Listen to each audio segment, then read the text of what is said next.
हाँ, क्या पूछा बेटा आपने कि हमें पढ़ना क्यों चाहिए? अच्छा, देखो इसका एक जीवंत उदाहरण मैं बताती हूँ। मतलब जो मेरे सामने घटित हुआ और जिससे शायद तुम्हें कुछ सीखने को मिल सकता है और मेरे ख़्याल से तुम कभी ये दोबारा क्वेश्चन नहीं करोगे कि तुम्हें पढ़ना क्यों चाहिए। ये जब मैं पॉलिटेक्निक में पढ़ाया करती थी तो वहाँ पर मेरा एक स्टूडेंट था और वो पढ़ने में बहुत वीक था। एक तो वो पढ़ने में बहुत वीक था और दूसरा वो स्टैमरिंग भी करता था। तो जब भी क्योंकि मेरी कम्युनिकेशन की क्लास रहती थी वहाँ पर, तो जब मैं सारे बच्चों से कुछ ना कुछ क्वेश्चन पुट अप किया करती थी या उनसे रीडिंग करवाया करती थी, तो वो थोड़ा-सा शाय फ़ील करता था कि मैं कैसे बोलूँगा? मेरी बात में सब मज़ाक बनाएँगे और शायद पहले भी उसके साथ में यही वाली कंडीशन रही होगी, जिसकी वज़ह से वो ना ही पढ़ने में अच्छा था और उसकी हैंडराइटिंग तो बहुत ही पुअर थी। तो 2 सेमेस्टर मैंने उसको पढ़ाया और दोनों ही सेमेस्टर में मैंने हमेशा उसको खड़ा किया कि नहीं बेटा कोई बात नहीं है, बाकी सब 2 मिनट्स में उतनी लाइन्स कवर कर ले रहे हैं, तुमको क्या होगा? 5 मिनट्स लगेंगे ना उतनी लाइन कवर करने में, लेकिन आप पढ़ो।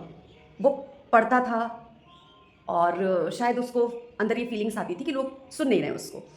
लेकिन मैंने कभी उसके साथ अलग व्यवहार नहीं किया और उसको और पुश किया कि नहीं बेटा तुम पढ़ सकते हो, तुम पढ़ सकते हो, तुम कर सकते हो, तुम्हें करना चाहिए।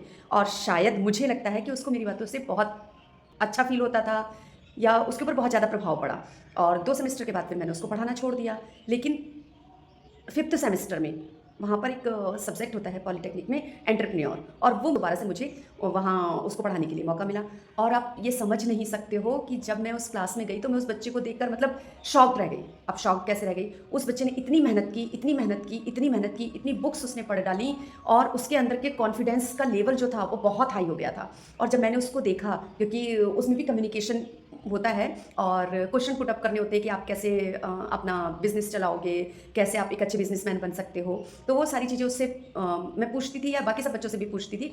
तो और उसके बीच-बीच में हम क्या करते थे सेमिनार रखते थे। तो सेमिनार में सारे बच्चों को बोलना होता था और वो बच्चा कंटिन्यूअसली 30 मिनट्स बोलता था।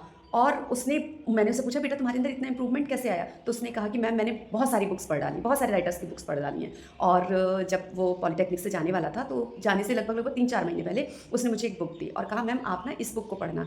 ये मैंने अभी फ़िलहाल पढ़ी नहीं है लेकिन अभी परचेज़ की है। आप इसको पढ़ लेना और पढ़ने के बाद आप मुझको रिटर्न करना फिर मैं इसको पढ़ लूँगा। मैंने कहा ठीक है बेटा।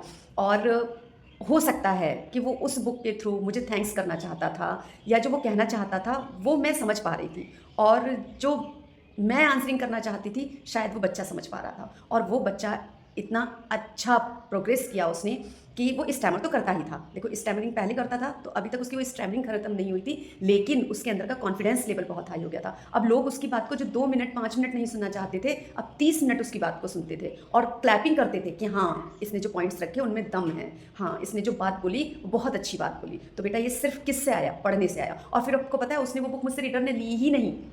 उसने वो मुझसे रिटर्न बुक नहीं माँगी और ना ही मैंने उसको रिटर्न दी और वो बुक आज तक मेरे पास रखी हुई है और जब भी मैं उस बुक को देखती हूँ तो मुझे वो बच्चा, वो स्टूडेंट ज़रूर याद आता है। पढ़ना इसलिए ज़रूरी है, अपनी नॉलेज गेन करने के लिए, ना कि जॉब के लिए। तो अगर पढ़ना चाहते हो तो नॉलेज गेन करने के लिए पढ़ो।